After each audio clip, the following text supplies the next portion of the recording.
Guys, जैसा कि कल होने वाली है सेंसेक्स की एक्सपायरी, किस तरह से उसमें हमें एक अच्छा मोमेंटम देखने को मिल सकता है, किन बातों का हमें ध्यान रखते हुए चलना है जिससे कि हम ट्रैप से बचते हुए एक अच्छी ट्रेड उसमें प्लान कर सके, उस बारे में कंप्लीट एनालिसिस करने वाले हैं। साथ ही साथ निफ्टी 50 और बैंक निफ्टी का चार्ट हमें क्या बता रहा है उसके बारे में भी हम स्टडी करने वाले हैं। तो स्वागत है आपका एक और डेली एनालिसिस वीडियो में। सबसे पहले हम लोग यहाँ पे निफ्टी बैंक के चार्ट को चेकआउट करते हैं डेली टाइम फ्रेम पे। तो आपको देखने को मिलेगा कि इस चैनल की हायर साइड पे आके मार्केट यहाँ पे 2 दिन से कंटिन्यू पॉज ले रहा है। एक अच्छा मूव करते हुए हम यहाँ पे पहुंचे। अब हायर साइड पे आके मार्केट यहाँ पे थोड़ा सा रुक रहा है। जब तक यहाँ पे मार्केट हायर साइड पे ही अपने आप को कंसोलिडेट कर रहा है तब तक तो ये बायर्स की ग्रिप में यहाँ पे बना हुआ है। तो वापस से अगर मार्केट फ्लैट खुल के ऊपर निकलना चालू करता है या फिर गैप अप खुलता है डायरेक्टली, तो हमारा बाइंग साइड पे वहां पे प्लान रह सकता है। जहां पे अगर मार्केट आज की कैंडल का हाई अगर क्रॉस करना चालू करता है तो बाइंग साइड पे एक अच्छा मूव हमें मिल सकता है। वहीं पे सपोज करते हैं कि मार्केट वापस से कैंडल का लो ब्रेक करना चालू करता है, तो जैसा कल हमने प्लान रखा था कि 80 से 100 पॉइंट की सेलिंग हमें देखने को मिल सकती है अगर मार्केट का कैंडल का लो ब्रेक होता है, तो सेम प्लान वापस से कल के दिन भी रहेगा कि अगर मार्केट के कैंडल का लो ब्रेक होता है तो 80 से 100 पॉइंट की छोटी मोटी सेलिंग हम यहाँ पे profit booking type selling plan करते हुए चल सकते हैं।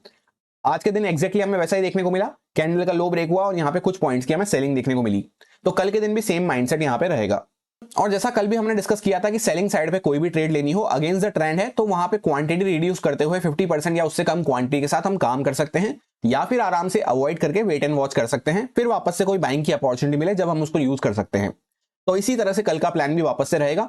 कल यूं भी फ्राइडे होने वाला है, ट्रेडर्स पार्टिसिपेशन थोड़ा कम रहता है, तो उस बात को माइंड में रखते हुए वॉल्यूम्स वगैरह कम रह सकती हैं, उस बात को माइंड में रखते हुए हमें काम करना है। मेजर माइंडसेट हमारा बाइंग की साइड ही रहेगा अभी भी, क्योंकि यहाँ पे एज सच कोई भी वीकनेस का साइन हमें देखने को नहीं मिल रहा है। सिर्फ मार्केट यहाँ पे एक अच्छा स्ट्रेच लेने के बाद, एक बड़ी सी कैंडल बनाने के बाद डायरेक्टली रेजिस्टेंस के आसपास हिट करा है यहाँ पे, जो कि बहुत क्रूशियल रेजिस्टेंस है। कई बार हम इस पे यहाँ पे रेजिस्टेंस फेस कर चुके हैं, इसलिए मार्केट थोड़ा सा यहाँ पे कंसोलिडेशन फेस कर रहा है। बायर सेलर्स की फाइट हमें देखने को मिल रही है। कुछ बायर्स यहाँ पे फ्रेश ऐड होंगे, कुछ बायर्स यहाँ पे प्रॉफिट बुक करेंगे। उसके बाद अगर मार्केट वापस से अपने हाई को ब्रेकआउट करना चालू करता है, थोड़ा ऊपर निकलना चालू करता है, तो एक अच्छा मोमेंटम हमें अपसाइड पे मिल सकता है।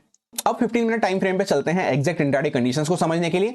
सबसे पहले यहाँ पे अगर हम चेकआउट करते हैं तो एक अच्छा मूव करने के बाद यहाँ पे एक रिट्रेसमेंट होता हुआ हमें नजर आ रहा था ट्यूसडे को, जहां पे हमने यही प्लान किया था कि यहाँ पे जो बायर्स आते हुए नजर आए हैं इनमें से जिनको निकलना होगा वो निकल गए होंगे, जिनको नहीं निकलना होगा उनके स्टॉप लॉस अब मार्केट को नीचे ही मिलने वाले हैं, क्योंकि जिसको मार्केट ने टारगेट करना था उसने कर लिया है।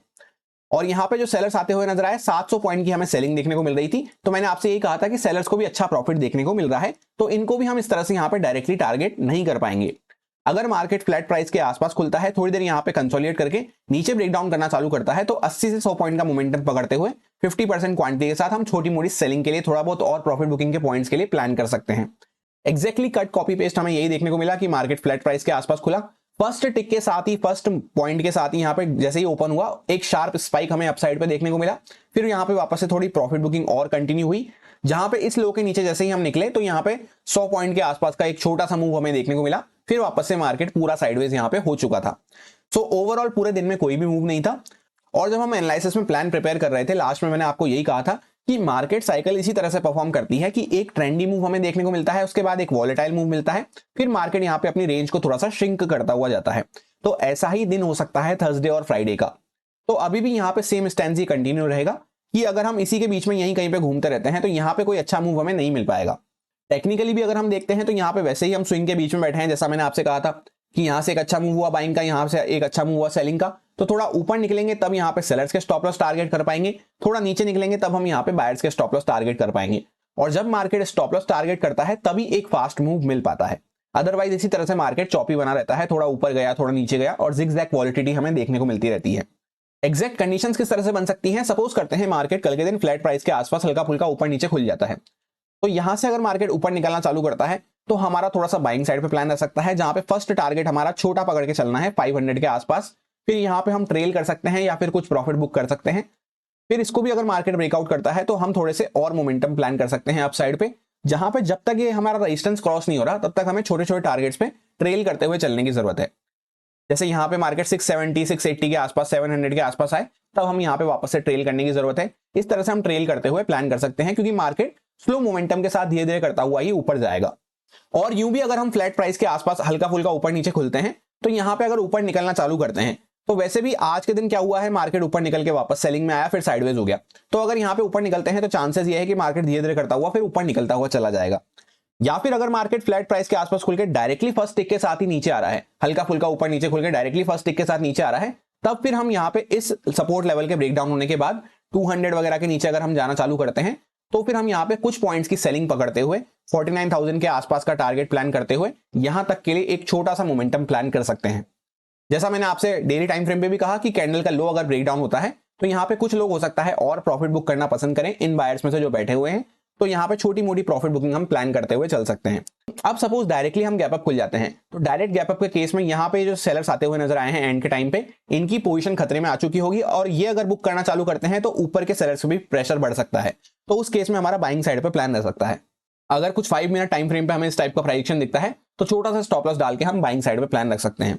और डायरेक्टली अगर गैप डाउन खुल जाते हैं तो गैप डाउन हम कहां खुल रहे होंगे 49,000 के लेवल के आसपास, तो ये हमारा क्रूशियल जोन हो जाता है पूरा।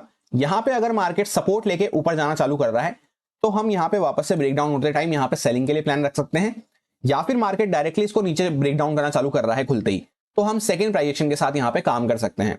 यानी गैप डाउन के केस में हमें सेकंड प्राइस एक्शन को यूज करना है और सेलिंग के लिए अगर प्लान कर रहे हैं तो वहां पे क्वांटिटी कम रहेगी।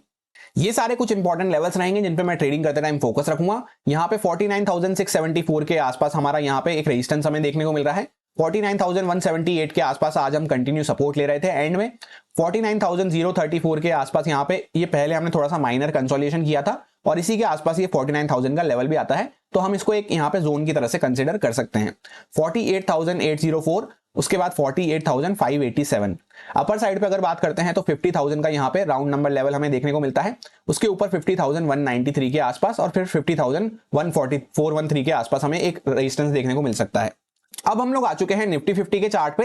जैसा कि सेंसेक्स और निफ्टी 50 का चार्ट ऑलमोस्ट सेम सा रहता है तो सारी कंडीशंस को ध्यान से सुने। सबसे पहले यहाँ पे एक चैनल पैटर्न हमें इस तरह से देखने को मिल रहा है जहां पे मार्केट अभी भी इसके अंदर में ही घूमता हुआ नजर आ रहा है।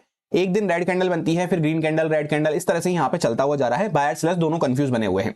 आज के दिन भी मार्केट एकदम फ्लैट प्राइस के आसपास खुला, फर्स्ट टिक के साथ एक बाइंग का मूव किया, उसके बाद पूरा दिन हमें साइडवेज मार्केट देखने को मिला। इस वजह से एक प्रॉपर यहाँ पे इनसाइड कैंडल बनती हुई नजर आ रही है। तो कल के दिन वापस से ये आज का लो हमें ब्रेकडाउन होता हुआ नजर आता है, तो इसके नीचे थोड़ा सा सेलिंग के लिए, थोड़ा सा प्रॉफिट बुकिंग के लिए हमारा प्लान रह सकता है।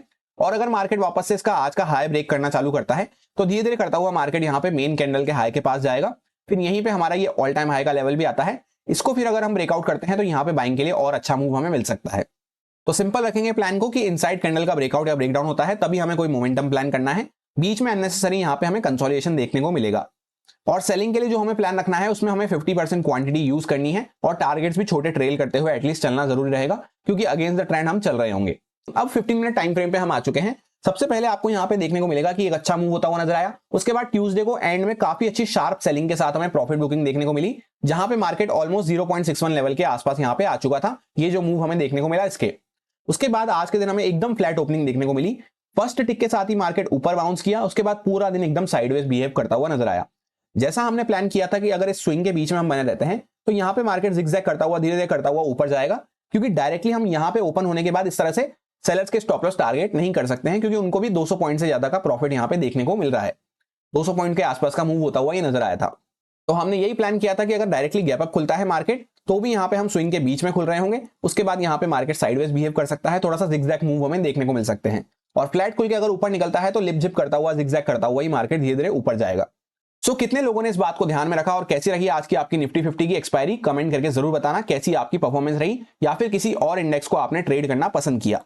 अब कल के लिए सपोज करते हैं इनसाइड कैंडल हमें देखने को मिल रही है जिसका हाई ये है और लो ये हमें देखने को मिल रहा है। इसके बीच में हमें यहाँ पे अननेसेसरी वॉलेटिलिटी देखने को मिलेगी, तो इस एरिया को हमें अवॉइड कर देना है। आराम से अवॉइड करके हम यहाँ पे चल सकते हैं, इसके बीच में कोई अच्छा मूव हमें नहीं मिल पाएगा। अगर मार्केट यहाँ पे फ्लैट हल्का फुल्का ऊपर नीचे खुल के वापस से अपने हाई को क्रॉस करता है तो इसके ऊपर यहाँ तक का हमारा बाइंग का मोमेंटम मिल सकता है हमें 750 के आसपास तक का, क्योंकि यहाँ पे एक बार मार्केट ने टिक लगाया था, उसके बाद वापस से इसी लेवल के आसपास से हमें रेजिस्टेंस देखने को मिला। तो छोटा सा मोमेंटम पकड़ते हुए 750 के आसपास तक हम प्लान कर सकते हैं। फिर यहाँ पे हमारी इच्छा है, हम ट्रेल करना चाहें तो ट्रेल कर सकते हैं या फिर आराम से प्रॉफिट बुक कर सकते हैं। फिर हमें यहाँ पे वेट एंड वॉच करना है कि क्या मार्केट यहाँ पे थोड़ी देर रुक के वापस इसको अगर ब्रेकआउट करता है तब हम यहाँ पे और बाइंग की पोजीशन ऐड कर सकते हैं, या फिर अगर हमने ट्रेल कर रखा है तो उसमें कुछ क्वांटिटी और ऐड कर सकते हैं, क्योंकि इसके ऊपर फिर हमें और अच्छे मूव देखने को मिलेंगे जहां पे हो सकता है market fresh all time high की तरफ जाता हुआ नजर आए। वहीं पे सपोज करते हैं फ्लैट हल्का फुल्का ऊपर नीचे इसी जोन के अंदर में हम कहीं पे खुले इनसाइड कैंडल के अंदर और वापस से नीचे निकलना चालू कर रहे हैं, तो यहाँ पे नीचे निकलने में मेरा कोई भी प्लान नहीं रहेगा। अगर मार्केट यहाँ पे थोड़ा बहुत रुक के वापस से सेकंड ब्रेकडाउन यहाँ पे कर रहा है, इसके नीचे अगर हम निकलना चालू कर रहे हैं तभी फिर हम कुछ पॉइंट्स के लिए और प्रॉफिट बुकिंग के लिए प्लान कर सकते हैं। जहां पे इस जोन के आसपास तक हम आते हुए नजर आ सकते हैं। और जैसा मैंने अभी आपसे कहा कि मार्केट साइकिल इसी तरह से परफॉर्म करती है, एक ट्रेंडी मूव मिलता है, फिर मार्केट थोड़ा सा वॉल्टिलिटी क्रिएट करता है, जिगजैग होता हुआ नजर आता है, फिर वॉल्टिलिटी थोड़ी सी श्रिंक होना चालू होती है, जहां पे साइडवेज मार्केट हमें देखने को मिलता है, फिर वापस से मार्केट ट्रेंडी मूव पकड़ता है। पहले प्राइस एक्सपेंड होता है, फिर कॉन्ट्रैक्ट होता है, फिर वापस से एक्सपेंड होता है। तो अभी हम कहीं ना कहीं पे कॉन्ट्रैक्शन के फेज में चल रहे हैं। जैसा मैंने आपको ट्यूसडे के एनालिसिस में ही कह दिया था बैंक निफ्टी में कि थर्सडे और फ्राइडे का दिन ऐसा हो सकता है जहां पे प्राइस थोड़ा सा कॉन्ट्रैक्ट होता हुआ नजर आ सकता है। तो इस पूरी रेंज को हम आराम से अवॉइड कर देंगे, ऊपर नीचे यहाँ पे थोड़ा सा हम मोमेंटम छोटा मोटा प्लान करते हुए चल सकते हैं। ये सारे कुछ इंपॉर्टेंट लेवल्स रहेंगे जिन पे मैं ट्रेडिंग करते टाइम फोकस रखूंगा। 764 के आसपास एक लेवल है, 623 के आसपास एक लेवल है, 500 का साइकोलॉजिकल लेवल है, फिर इसके नीचे यहाँ पे 314 के आसपास एक लेवल हमारा निकल के आता है। इसी के साथ आपको एक इंपॉर्टेंट बात और शो करूं तो यहाँ पे अगर लोअर पार्ट से लेकर हायर पार्ट को हम कनेक्ट करते हैं तो एग्जैक्टली 0.61 के गोल्डन जोन के आसपास मार्केट आज ओपन हुआ और यहीं पे सपोर्ट लेके ऊपर खड़ा हुआ है। कौन से लो को कनेक्ट किया है? इस लो से लेकर इस हाई को हमने यहाँ पे कनेक्ट किया है। इस लो से क्यों नहीं लिया? क्योंकि यहां से यहां तक का ऑलरेडी मार्केट 0.61 यहाँ पे रिट्रेस कर चुका था। जिनको नहीं पता है फिबोनाची रिट्रेसमेंट लेवल को कैसे यूज करते हैं परफेक्टली, तो उसके ऊपर ऑलरेडी डेडिकेटेड वीडियो बना के अपलोड कर रखी है, आप चाहें तो चेकआउट कर सकते हैं। यहां पे ऑलरेडी 0.61 रिट्रेस हो चुका है, तो उस लो को ना लेते हुए इस लो को हमें लेना होगा एक्चुअली। तो यहां से यहां तक का जो मूव हुआ उसका पूरा 0.61 यही जोन होता है, तो यहां पे हम 0.61 का लेवल लेके खड़े हैं। अब इसको अगर हम ना चेकआउट करें और हाई से लेकर यहाँ पे ऊपर के साइड से लेकर नीचे की साइड पे चेकआउट करते हैं तो उसमें भी हम एकदम 0.61 लेवल के आसपास यहाँ पे खड़े हुए हैं। इस तरह से ऊपर से नीचे अगर हम चेकआउट करते हैं तो जैसा आप देख सकते हैं यहां से लेकर यहां तक एकदम 0.61 के जोन के आसपास हम यहाँ पे खड़े हुए हैं। इसीलिए यहाँ पे प्राइस अगर इसके बीच में बना रहता है तो कंफ्यूज बना रहेगा, इसके नीचे या इसके ऊपर ही कोई हमें मोमेंटम वैसे भी मिल पाएगा। अब सेंसेक्स को अगर हम चेकआउट करते हैं तो इसकी कल एक्सपायरी होने वाली है, इसका भी एकदम सेम सा चार्ट है यहाँ पे निफ्टी 50 जैसा, कोई ज्यादा चेंजेस हमें देखने को नहीं मिल रहे हैं। चैनल के अंदर में हम बने हुए हैं, बस एक ही यहाँ पे डिफरेंस है कि मार्केट में निफ्टी 50 का हाई हमें कुछ पॉइंट से यहाँ पे चेंज होता हुआ नजर आया था। 8 पॉइंट से हमने नया ऑल टाइम हाई बनाया था इस लेवल के आसपास, पर यहाँ पे अभी भी हमने ये हाई को ही क्रॉस नहीं करा है। ये जो हाई लगा हुआ था ऑल टाइम हाई हमारा, इसको अभी तक हमने क्रॉस नहीं किया है। तो अगर मार्केट थोड़ा सा ऊपर निकलना चालू करता है, इसके ऊपर जाता है, तो यहाँ पे एक अच्छा all time high, fresh all time high हमें देखने को मिल सकता है। तो उस केस में हमारा बाइंग साइड पे प्लान रह सकता है। अगर नीचे वापस से निकलना चालू करते हैं तो यहाँ पे एक प्रॉपर इनसाइड कैंडल हमें देखने को मिल रही है। एक बार मैं आपको जूम करके दिखा देता हूं अच्छे से। इस तरह से आप चेकआउट कर सकते हैं, जहां पे कल की कैंडल का, लास्ट डे की कैंडल का लो लगा हुआ था, उसी लेवल के आसपास हम ओपन हुए और उसको हमने ब्रेक डाउन नहीं किया। तो यहाँ पे प्रॉपर इनसाइड कैंडल बनी है, वापस से लो के नीचे निकलते हैं तो कुछ पॉइंट्स की प्रॉफिट बुकिंग, कुछ पॉइंट्स की सेलिंग हमें और देखने को मिल सकती है।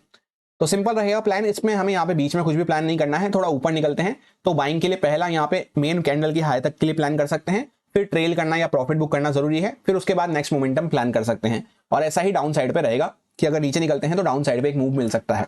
अब 15 मिनट टाइम फ्रेम पे हम आ चुके हैं, जहां पे ये कुछ इंपॉर्टेंट ट्रेडिंग लेवल्स पे मैं फोकस रखूंगा। 128 के आसपास यहाँ पे हमारा ऑल टाइम हाई देखने को मिल रहा है। 818 के आसपास अभी हम जहां पे रेजिस्टेंस लेके खड़े हुए हैं। उसके बाद यहाँ पे 361 के आसपास एक सपोर्ट हमारा हो सकता है, यही हमारा लो लगा हुआ है। यहाँ पे 74,000 के आसपास साइकोलॉजिकल लेवल है। उसके बाद 743 यहाँ पे एक सपोर्ट हमें देखने को मिल रहा है, फिर 535 के आसपास एक सपोर्ट हमारा हो सकता है।